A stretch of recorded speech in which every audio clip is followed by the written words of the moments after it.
Hi guys, welcome back to my channel. Today I want to do a really quick video and I want to talk about top 10 reasons why I am so happy that I don't have to deal with anorexia nervosa anymore. In 2024, I was diagnosed with anorexia nervosa. I was extremely miserable. I had lost a ton of weight and I was really stuck. Today, I don't claim that diagnosis anymore. I'm weight restored, and I want to remind myself and other people why living with that illness and that mindset is so damaging. So I'm just gonna go over my top 10 reasons why I hated having anorexia. These are in no particular order, so let's go ahead and get started. Number 10, being in pain no matter how soft of a chair or a bed you're sitting in. I mean, my bones and my elbows and my hips and my ass and my arms would ache constantly because I could just not get comfortable. Like my knees leaning on one another when I laid on my side, so painful.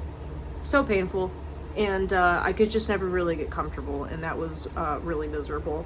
Number 9, going to bed at night hungry because I had eaten my allotted amount of food for the day, was not going to allow myself more.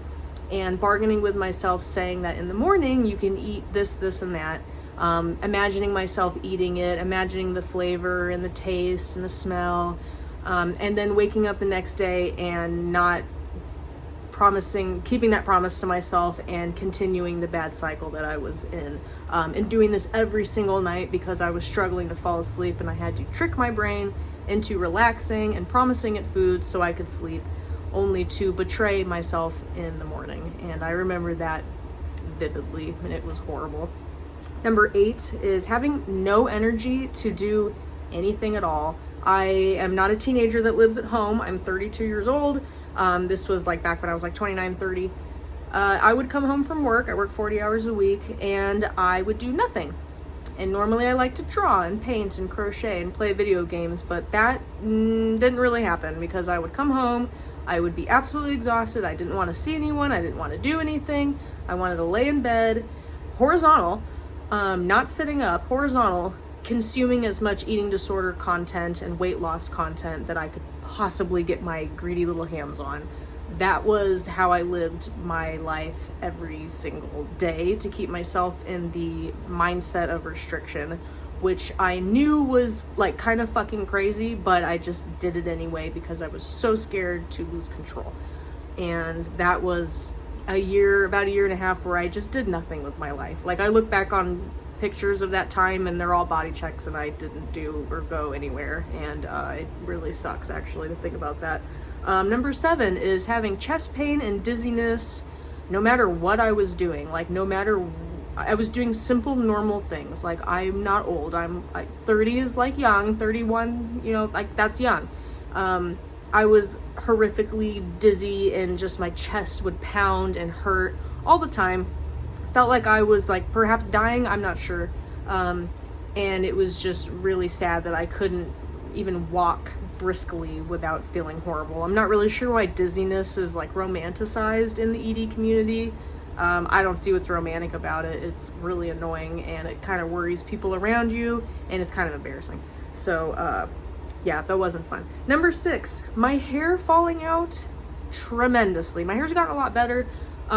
My hair would fall out in such massive clumps that I got used to it. My hair was so much thinner than it used to be. I used to have very thick, beautiful hair. That's not the case anymore. But yeah, so much hair was falling out at once. It was actually disgusting. And when I started eating normal again, one of the first showers I took after I was kind of somewhat gaining weight and becoming a little more normal, I barely had any hair fall out. And that confused me. I thought maybe I wasn't like washing my hair properly, but I was washing my hair properly. My body was just not dying, so I was able to maintain the hair that I had. And it really hit me like, holy shit, I've lost a lot of hair. I thought this was normal. I'm now seeing that none of that was normal, and now I have to like somehow grow it all back, hopefully. It's gotten a bit better, but I've also been teased for having thin hair recently, so that didn't feel great, but I guess it's better than what it used to be. I don't know. That was not fun though, especially as a girl. Not fun to be losing your hair at all.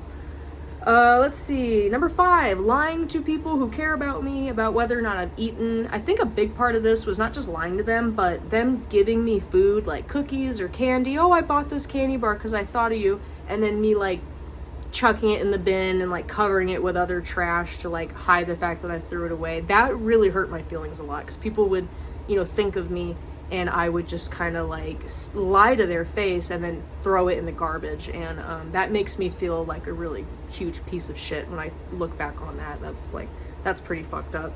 But I was scared to eat it, so that's what I did. Number 4, I specifically remember this when I was at work, but getting in my car, telling myself I'm gonna go eat lunch, I'm gonna go get food, I'm gonna go do it. Getting in my car, getting like halfway there, and then flipping a bitch and going back because the guilt was ever so consuming. And I remember specifically crying on the way back. I was gonna go get McDonald's. I like really wanted to get lunch that day, and I was very hungry, and I didn't get it. I turned right around and I cried in my car on the way back to work because I was like realizing that I didn't even have a choice anymore. Like, this wasn't about what I wanted or if I was hungry. Like, it was ever so consuming in my life that I didn't have a choice anymore. I just listened to the voice that was like, what are you doing? You don't need this. And I remember that was a very, very lonely, sad, scary feeling, because how do you describe that to somebody who's never been through this? They would just look at you like you're weird. So yeah, that was really, really horrible, and I had gone through that quite a few times. Number 3, I'm really embarrassed about this one, but judging other people's bodies and looking at people in that way and picking apart their body the same way that I would pick apart mine. I know there's a lot of people who like have eating disorders and would never do that to someone else. Well, I'm a piece of shit, and apparently I did.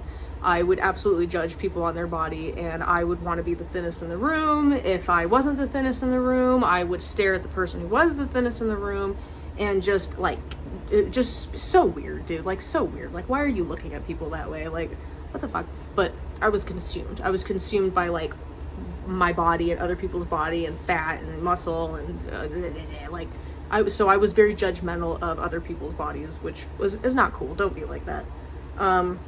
Number 2 is just being like a fucking bully, like such a horrible bully to myself. Like, I was so mean to myself, you guys, so mean to myself. And even when I was doing well, I would still call myself like the most horrific names just to make sure that I stayed in that mindset, even though I was doing well. I was just so fucking mean to myself. Like, the type of words that I would use against myself, I would never say about another human being. And that's been something that's really hard in recovery too, is like unlearning to be your own bully is really hard. And I don't feel like people talk enough about that, but whatever. And then the last one is binging on really weird shit. Like 0 calorie, low calorie foods, obviously. But I would also, like, this is so weird, but I would eat salt. Like salt, okay? Because it would give me the feeling like that I was being satiated, that I was like tasting something, but it was like low calorie. So like that, I was like a horse. You know when you give like a horse a fucking salt lick? Like, bitch, I was a fucking horse. Like, that's what I was doing. I was like eating salt. It was fucking horrible for you. Do not do that. It is so bad for you. Like, holy shit. But I was doing that, and then, the whole like chew spit thing, fucking gross. Like, gross, dude. Like, no. Disgusting, literally. So I don't know, I'm just having like a really, really bad body image week. I've been really hard on myself this week about how I look, just unhappy, wishing I could be smaller again, wishing I could go back to having that control.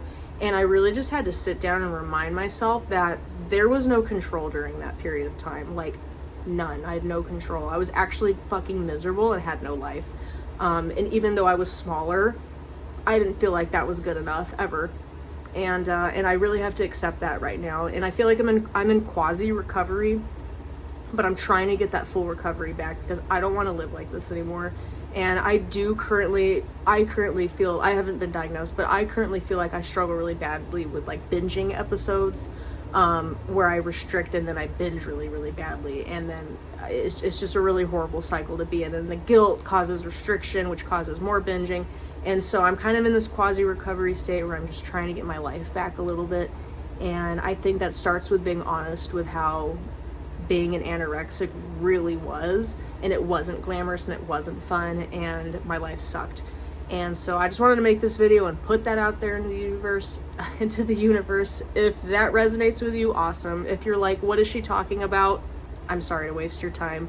But just do something nice for yourself today. Please, like, eat dinner. Like, please just eat dinner today. I just had my dinner. I wasn't super excited about it, but I'm glad I did it. And opposite action, please be nice to yourself. The world is hard enough as it is.